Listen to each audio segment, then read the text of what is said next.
Primeiro, as palavras do ministro de Relações Exteriores, Mauro Vieira. Muito obrigado por essa ocasião. Eu queria começar fazendo um breve relato da visita que o presidente Lula concluiu hoje à Indonésia, em retribuição à visita que o presidente Prabowo Subianto fez ao Brasil em julho. Esses dois encontros presidenciais, em tão curto espaço de tempo, em 3 meses, são um sinal da excelente relação bilateral que o Brasil e a Indonésia mantêm e um período que atravessa talvez seu melhor momento da história. O presidente Lula veio acompanhado de uma delegação importante de ministros, ministro da Agricultura e Pecuária, Ciência, Tecnologia e Inovação, ministro das Minas e Energias, o secretário executivo do Ministério da Indústria e Comércio, o presidente do Banco Central, além do presidente da Apex e do IBGE. A essa delegação juntou-se também um grupo de mais de 100 empresários brasileiros, de os mais diversos setores. E ontem foi realizada uma reunião, um diálogo com cerca de 20 empresários indonésios e depois o presidente participou do encerramento do encontro empresarial. Ontem pela manhã, o presidente manteve uma reunião com o presidente Prabowo e um número expressivo de seus ministros. E após essa reunião, foi adotado um comunicado conjunto e firmados acordos na área de Minas e Energia, Agricultura, Ciência e Tecnologia e cooperação na área estatística. Foram ainda assinados diversos instrumentos entre setores privados dos dois países, com especial ênfase na área de transição energética. Na tarde de ontem, o presidente Lula encerrou, como eu mencionei já, o encontro empresarial, que contou com a presença de uma expressiva presença de ambos os lados, reunindo cerca de 400 participantes. E manteve ainda o diálogo que precedeu esse encerramento, que eu também já mencionei. Hoje, pela manhã, o presidente está encerrando uma visita à ASEAN, Associação de Nações do Sudeste Asiático, onde manteve um encontro com o secretário-geral dessa organização. De Jacarta, a delegação seguirá para Kuala Lumpur, na Malásia, onde o presidente será o primeiro chefe de Estado brasileiro a participar de uma cúpula do ASEAN na qualidade de parceiro de diálogo setorial, status adquirido em 2023. O presidente Lula voltou à Indonésia após 17 anos. Quando esteve aqui em 2008, criou a parceria estratégica bilateral que orienta as relações entre o Brasil e a Indonésia até os dias de hoje. E essa foi a terceira visita do presidente Lula à Ásia apenas neste ano, sinal da prioridade que o Brasil confere às relações com os países desse continente, epicentro de crescimento global e parceiro fundamental na estratégia de diversificação de parcerias internacionais do Brasil. Brasil e Indonésia têm muito mais em comum do que a distância entre nós, a distância entre nós poderia sugerir. Com uma população somada de quase 500 milhões de habitantes, vastas reservas florestais e amplas oportunidades econômicas, o potencial desse relacionamento é extraordinário. É fundamental ampliar o comércio bilateral que hoje está na casa de 6 bilhões de dólares. O presidente Lula, em todos os seus encontros, referiu que, apesar de relevante, esse valor é pequeno, tendo em conta o tamanho das economias. O Brasil, na presidência do Mercosul, está levando adiante uma negociação e pretende concluir um acordo quadro de cooperação econômica entre o Mercosul e a Indonésia até o final da presidência brasileira, que ocorrerá no final do mês de dezembro deste ano. Esse instrumento servirá de base para a negociação de um acordo de preferências tarifárias mais amplos no futuro próximo. Além dessa frente, trabalharemos para facilitar o comércio e reduzir barreiras sanitárias e fitossanitárias, tendo por base o acordo que foi firmado aqui entre os Ministérios da Agricultura. Em 2024, a Indonésia foi o 5º destino de exportações do agronegócio brasileiro, mas há ainda um grande espaço para crescimento. Outra área em que concentramos esforços foi a transição energética e mineração, objeto de outro dos acordos firmados.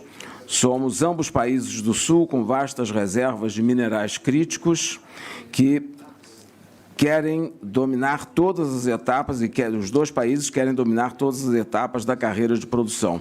Há muito que aprender reciprocamente nessa área e também com a colaboração na área de energias renováveis. A cooperação em ciência e tecnologia é igualmente promissora. Com base no memorando de entendimento assinado ontem, esperamos viabilizar o desenvolvimento conjunto de pesquisas, capacitação e novas tecnologias, priorizando áreas como biodiversidade, mudanças de clima, tecnologia espacial e energia limpa. O presidente Lula já declarou que sai daqui muito satisfeito com os resultados da visita. O presidente Prabowo anunciou que vai introduzir o ensino da língua portuguesa nas escolas da Indonésia como um dos idiomas prioritários e opcionais. Trata-se de um grande passo na aproximação entre as duas culturas dos dois países. E, em poucos dias, vale a pena lembrar que receberemos em Belém a COP30. Brasil e Indonésia são países incontornáveis no combate à mudança do clima, tanto pelo papel na transição energética como na conservação das florestas. E o presidente Lula recebeu com grande satisfação o anúncio de que a Indonésia contribuirá para o Fundo Florestas Tropicais para Sempre, o TFFF, importante incentivo a que todos se unam a essa iniciativa que será anunciada na conferência. Os presidentes também conversaram sobre as oportunidades de aprofundar o diálogo na cooperação na área de defesa.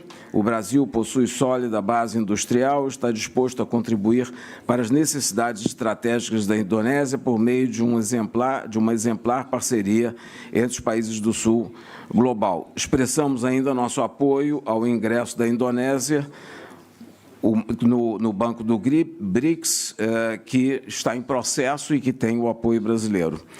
Então, agradeço mais uma vez ao presidente Lula a possibilidade de fazer esse resumo. Agradeço a todos a atenção e passo a palavra, então, ao presidente Lula.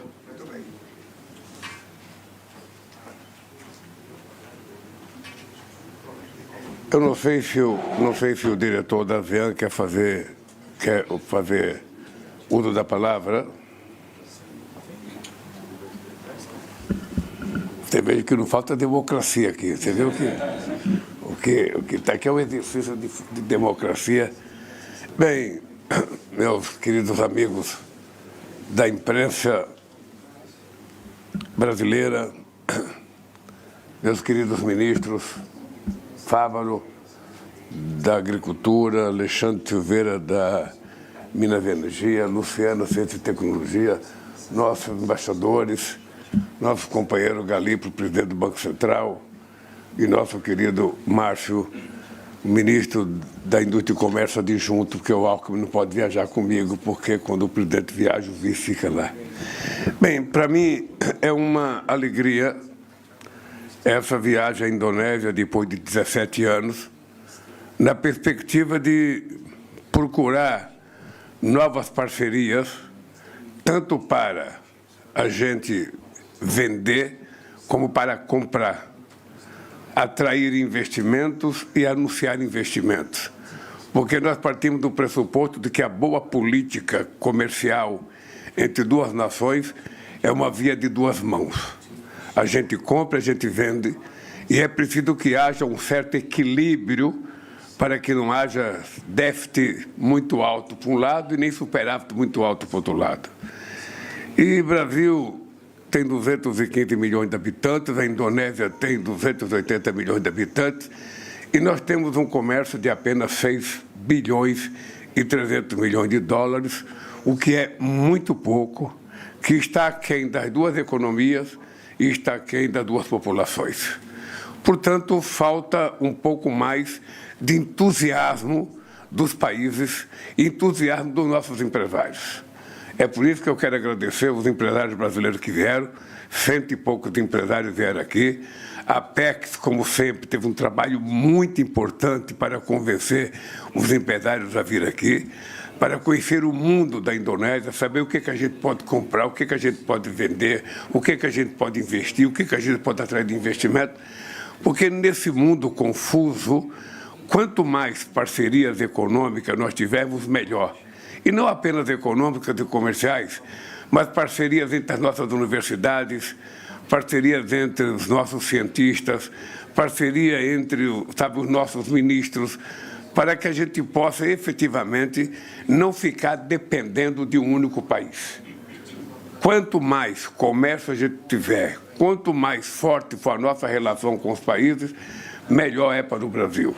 Eu estou satisfeito e muito orgulhoso porque, além de fazer essa visita na Indonésia, vou fazer uma visita de Estado também na Malásia e depois eu agradecer ao Dr. Caô o convite para participar da ASEAN. É a primeira vez que um presidente brasileiro participa da ASEAN e com essa participação da ASEAN só falta um núcleo para eu participar, que é a Apex, que eu não pude participar em novembro do ano passado por problema de agenda, porque eu estava convidado pela presidência do Peru. Eu já fiz reunião com toda a União Africana, já fiz com a União Europeia, já fiz reunião com a CELAC. Agora vamos fazer uma reunião, sabe, na ASEAN e vamos ver o que o Brasil pode, sabe, tirar de ensinamento nessas reuniões, o que a gente pode construir, porque o Brasil trabalha para ser membro pleno da ASEAN. Nós temos uma cara de gente da ASEAN, então nós vamos querer, sabe, ser membro pleno da ASEAN. E o Brasil tem que acreditar na sua economia. Nós vivemos um bom momento econômico brasileiro. Vocês sabem que eu sou um homem de muita sorte. A última vez que o Brasil cresceu acima de 3% foi quando eu fui presidente em 2010. E quando eu votei, nós já crescemos 2 anos seguidos acima de 3%. Isso é muita sorte e eu pretendo continuar dando sorte ao Brasil e por isso que eu continuo viajando para ver se a gente aumenta a nossa balança comercial, a gente aumenta a nossa reserva em dólares, a gente aumenta o nosso investimento também no exterior e atrai novos investimentos para o Brasil. A reunião com o presidente Prabowo foi extraordinariamente boa, muito positiva, fizemos 8 acordos, sabe, aqui na Indonésia. Tem uma perspectiva extraordinária em várias atividades e eu acho que os ministros que participaram aqui saem otimistas, eu saio otimista e posso dizer para vocês que eu fui surpreendido com a melhor festa de aniversário que eu já tive na minha vida, aos 80 anos, uma festa antecipada. Eu não esperava, sabe, que fosse tão bonita a festa, eu só não tive coragem de dançar, o resto, sabe, foi muito maravilhoso. Então eu saio daqui muito satisfeito. Saiu daqui muito, mas muito satisfeito. A visita à ASEAN também é a primeira visita de um presidente brasileiro à ASEAN. Eu espero que a gente possa ter um entrosamento cada vez mais forte e espero que a gente também possa sair dessa reunião, sabe, com uma perspectiva muito positiva para o Brasil. O mundo está a exigir dos líderes políticos, sabe, muito mais volatilidade, muito mais competência de negociação, muito mais vontade de negociar e de fazer as coisas acontecer. Não dá para a gente ficar no Brasil esperando que as pessoas cheguem até o Brasil. Nós que temos interesse, temos que procurar as pessoas, temos que oferecer o que o Brasil tem de bom para oferecer e o que as pessoas têm de bom para oferecer para o Brasil. Se isso der certo, a gente não vai ter problema no comércio. E também continuamos fazendo a pregação de que é preciso fortalecer o multilateralismo. É preciso que a gente fortaleça o multilateralismo, que a gente fortaleça as instituições que dão garantia ao multilateralismo, para que a gente tenha uma economia mais sólida, para que a gente tenha menos protecionismo e para que a gente possa ter um comércio mais livre. Esse é o objetivo nosso dessas viagens e eu acho que as coisas estão acontecendo tal como nós prevíamos. Dito isso, eu me coloco à inteira disposição de vocês para pouquíssimas perguntas. Perguntas bem curtas e respostas bem longas para a gente poder... Bom, pessoal, vamos começar como combinamos. O Felipe da TV Globo com a primeira pergunta. Bom dia, presidente. É Felipe Coalho, da TV Globo. Por favor, eu gostaria de saber qual é a sua expectativa para o seu encontro na Malásia com o presidente americano Donald Trump. Olha, a minha expectativa com a minha participação na Malásia é muito boa. Eu vou ter a oportunidade de estar junto com 10 países, agora 11, porque o Timor-Leste está entrando, e é sempre importante, toda vez que a gente encontra com o chefe de Estado, a gente tentar uma aproximação. Vocês sabem que a minha tese é sólida. Relação humana é química. Relação humana, você não pode fazer ela de forma digital. Você pode até fazer, mas o resultado não é o mesmo do que você olhar no olho, pegar na mão, abraçar a pessoa. Então, eu vou estar junto de 10 países importantes que o Brasil tem interesse em se aproximar, que o Brasil tem interesse que ele se aproxime do Brasil. E nesse interesse vai estar o presidente Trump. Ora, e essa reunião está sendo esperada já há algum tempo. Todo mundo sabe que eu dizia que quando o presidente Trump quiser conversar, o Brasil está à disposição para sentar para negociar. E eu volto a repetir, o Brasil há muito tempo tem 3 negociadores de muita qualidade. Tem o meu vice-presidente, o Geraldo Alckmin, tem o ministro da Fazenda, Fernando Haddad, e tem o Mauro Vieira, meu ministro das Relações Exteriores. Todos eles estão à disposição para negociar. Houve um certo truncamento nas negociações, depois do telefonema do presidente Trump, a Brasília, ou seja, eu acho que nós, estamos caminhando para mostrar que não há divergência que não possa ser dirimida quando 2 pessoas com boa vontade se sentem em torno de uma mesa. Eu tenho todo interesse em ter essa reunião, tenho toda a disposição de defender os interesses do Brasil e mostrar que houve equívoco nas taxações ao Brasil, e eu quero provar isso com números de que houve equívoco nas taxações, E também eu quero discutir um pouco a punição, que foi dada a ministros brasileiros, da Suprema Corte, que não tem nenhuma explicação, nenhum entendimento. Ou seja, como eu acredito muito na negociação, como eu acredito muito na relação humana, eu estou convencido, que a gente pode avançar muito nisso e voltar a uma relação civilizatória com os Estados Unidos. Uma coisa que já temos há 201 anos, não há por que não continuar tendo essa relação. E vocês sabem do nosso interesse é tentar contribuir para que as coisas terminem da melhor forma possível. Que ganhe o Brasil, que ganhe os Estados Unidos, mas, sobretudo, que ganhe o povo brasileiro e que ganhe o povo americano. Não há nenhum sentido a gente tomar medidas que possam prejudicar alguém. O presidente Trump sabe que o preço da carne lá está muito alto, é preciso baixar o preço da carne, sabe que o cafezinho vai ficando caro. Então, eu penso que as pessoas vão descobrindo também que nem todas as medidas que a gente toma, às vezes, repercutem do jeito que a gente queria. Eu quero ter a oportunidade de dizer para o Trump o que o Brasil espera dos Estados Unidos e dizer para ele o que o Brasil tem para oferecer. Eu já disse no telefone, não existe veto a nenhum assunto. Não tem assunto proibido para um país do tamanho do Brasil conversar com um país do tamanho dos Estados Unidos. Não tem nenhum veto. Portanto, vai ser uma reunião livre em que a gente vai poder dizer o que quiser, como quiser, e vai ouvir o que quiser, o que não quiser também. Eu estou convencido de que vai ser boa para ele e vai ser boa para o Brasil essa reunião. Vamos voltar à nossa normalidade. Vamos seguir com Américo Martins, CNN. Bom dia, presidente. Muito obrigado.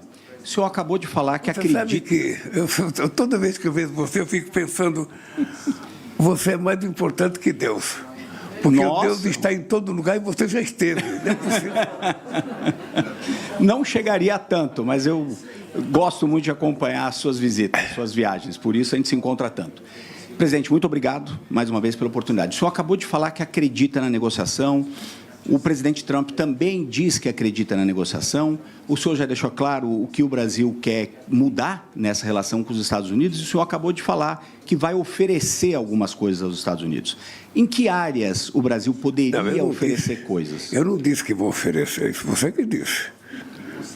Eu não disse que vou oferecer. Eu disse que na conversa que nós temos não existe veto a nenhum assunto. E portanto, o que o Brasil ofereceria? Podemos discutir de Gaza, a Ucrânia, a Rússia, a Venezuela, a materiais críticos, sabe, a minerais, a terras raras, precisamos discutir qualquer assunto. Qualquer assunto nós podemos discutir. O que eu disse é que não tem veto. E vamos depender o que ele vai propor. Mas que assuntos, que áreas que o senhor acha que o Brasil gostaria de oferecer, Não, então? tem muito assunto. Essa reunião tem um assunto típico, que é a taxação que foi feita ao Brasil, que nós não concordamos com ela porque ela não é verídica. A tese pela qual se taxou o Brasil não tem sustentação em nenhuma verdade. Os Estados Unidos têm superávit de 410 bilhões de dólares em 15 anos com o Brasil. Então, não tem sustentação a tese. A tese de que não tem direitos humanos no Brasil porque está perseguindo o ex-presidente também não tem nenhuma veracidade. Quem comete crime no Brasil é julgado e, se for culpado, é punido. Também não tem. E depois a regulação de bets é uma coisa que depende do governo brasileiro, do Congresso Nacional. Coisa simples que a gente pode discutir, sabe, com muita sinceridade, com muita objetividade. Dois vamos sentados em volta de uma mesa, a gente não tem que ficar com muita frescura, não. Sabe, é dizer o que quer, cada um quer o que é preciso fazer e fazer. Nós somos as duas maiores democracias do Ocidente. Nós temos que passar para a humanidade harmonia e não desavença. Nós temos que mostrar para a humanidade uma perspectiva objetiva na melhoria de vida do povo que a gente representa. Então, o presidente Trump diz que é muito sincero naquilo que ele fala, eu vou ouvi-lo e quero que ele ouça toda a minha sinceridade para que a gente possa se colocar de acordo em algumas coisas. Vamos para a próxima. Felipe Frazão, Estado de São Paulo. Presidente, muito bom dia. Muito obrigado pela oportunidade. Eu sou Felipe Frazão, do Jornal Estadão. Queria insistir nessa questão e saber do senhor o que o senhor espera que saia dessa reunião. O senhor espera algum acordo concreto já a partir de agora? E o Brasil vai colocar na mesa, o senhor está disposto a indicar concessões que o Brasil pode fazer a respeito de, por exemplo, produtos que têm reclamações dos Estados Unidos com relação a barreiras? O etanol, por exemplo, a questão do café que o senhor falou agora. O Brasil espera uma liberação do café brasileiro das taxas. Que outros produtos ou setores? E sobre os minerais críticos, que é de interesse mútuo, o Brasil vai apresentar alguma proposta? Obrigado. Olha, deixa eu lhe dizer uma coisa. Se eu não acreditasse que é possível chegar a acordo, eu não faria a reunião. Eu nunca participo de uma reunião que eu não acredito no sucesso da reunião. Eu só vou saber se ela é sucesso ou não se eu participar. Então, eu vou participar da reunião na expectativa de que a gente tenha sucesso naquilo que o Brasil tem interesse. O Brasil tem interesse em recolocar a verdade na mesa, mostrar que os Estados Unidos não é deficitário, portanto, não tem explicação a taxação feita ao Brasil. Não tem explicação.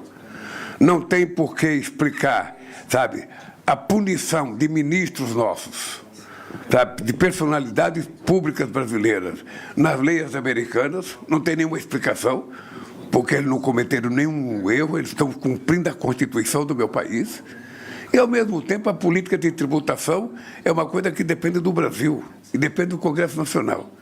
Então, isso vai ser colocado na mesa. Se o presidente Trump quiser discutir qualquer outro assunto, Rússia, Venezuela, sabe, eu estou aberto a discutir qualquer assunto. Tá? O que é importante é o seguinte: nós não temos veto, disse no começo da minha primeira resposta, não existe veto a nenhum assunto.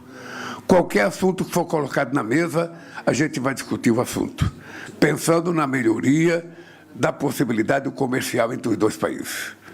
Eu vou repetir, se eu não acreditasse de que fosse possível fazer um acordo, eu não participaria da reunião.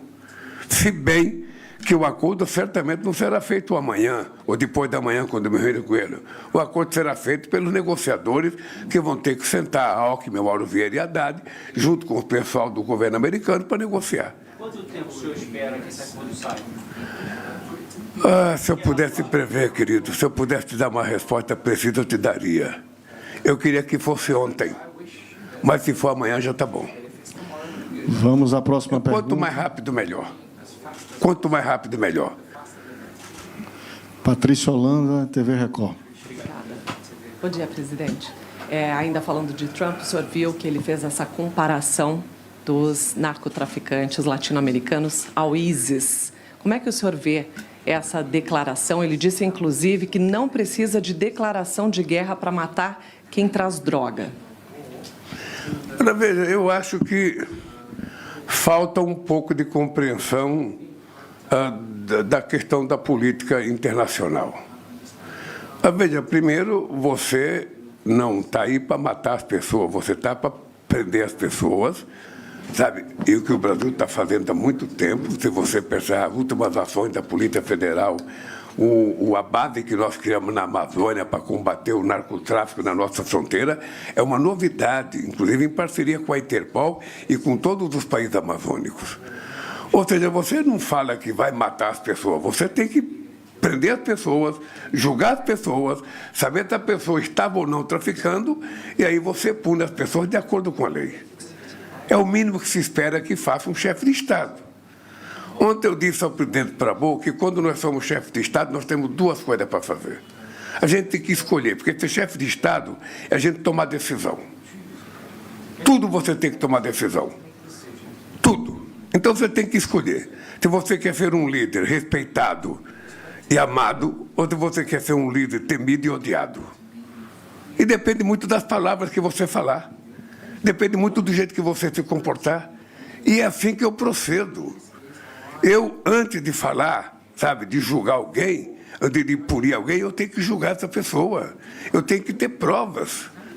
Você não pode simplesmente dizer, sabe, que você vai invadir, que vai combater o narcotráfico na terra dos outros, sem levar em conta a Constituição dos outros países, a autodeterminação dos povos, sem levar em conta a soberania territorial de cada país.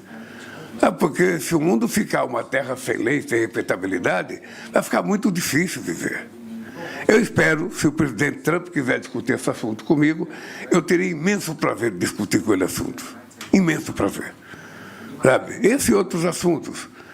Porque, veja, o mundo não pode continuar nessa polarização, sabe, do bem contra o mal a vida inteira. Toda vez que a gente fala de combater as drogas, possivelmente fosse mais fácil a gente combater os nossos viciados internamente.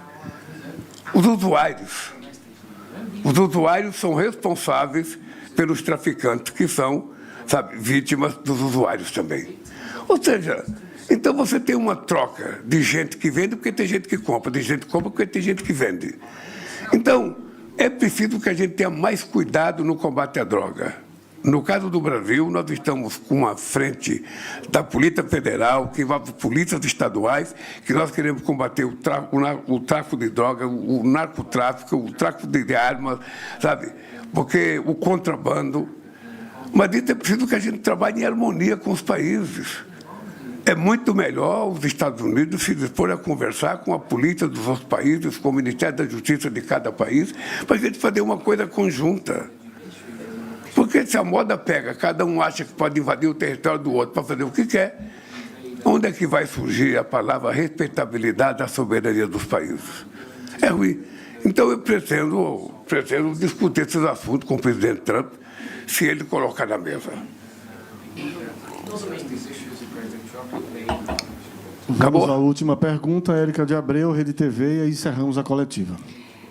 Presidente, às vésperas da COP30, o Brasil, o governo, autorizou aí a exploração de petróleo e outros combustíveis fósseis ali na margem equatorial. Qual que é a mensagem que o Brasil quer mostrar para o mundo? E também, o senhor não acha que isso é algo que contraria a questão do governo, a questão climática? Olha, deixa eu dizer, o Brasil, a mensagem que o Brasil quer passar para o mundo é que nós somos um dos países que mais tem energia renovável no planeta Terra. Essa é a primeira mensagem. A segunda mensagem é que a gasolina brasileira utiliza 30% de etanol. Por isso a nossa gasolina é mais pura que as outras. O que nós queremos mostrar é que o nosso óleo diesel tem 20% de biodiesel. Por isso ele é mais puro que os outros. Tá? São três coisas. A segunda coisa é que nós pegamos autorização para fazer pesquisa na margem equatorial.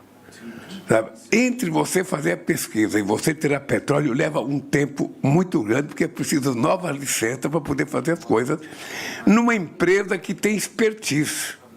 Você não tem histórico da Petrobras ter vazamento de óleo em lugar nenhum.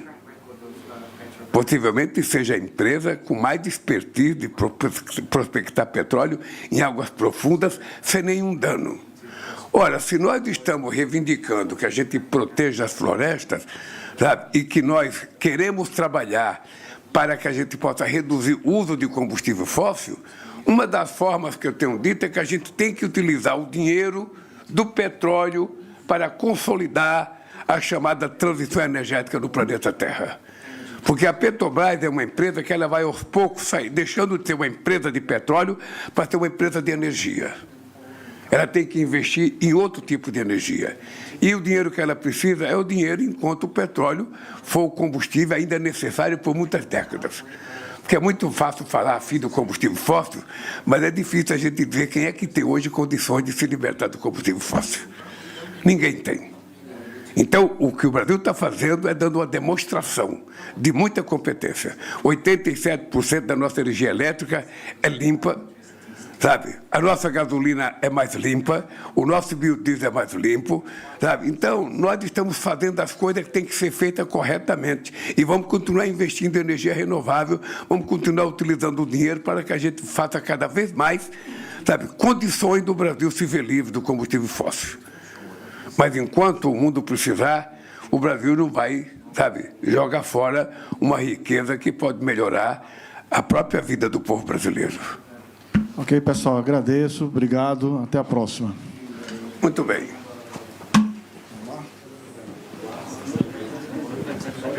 Tá aí, agora 1h55. Essa foi a coletiva do presidente Lula antes de deixar Jacarta, na Indonésia, onde você acompanhou, então, essa declaração aí aos jornalistas. Lula destacou as novas parcerias com a assinatura de 8 acordos com o país asiático e o fortalecimento das relações entre Brasil e Indonésia. Junto com cerca de 100 empresários brasileiros, um pouco mais que isso, o presidente ressaltou a necessidade de ampliar o comércio com outros países, destacando o bom momento da economia brasileira.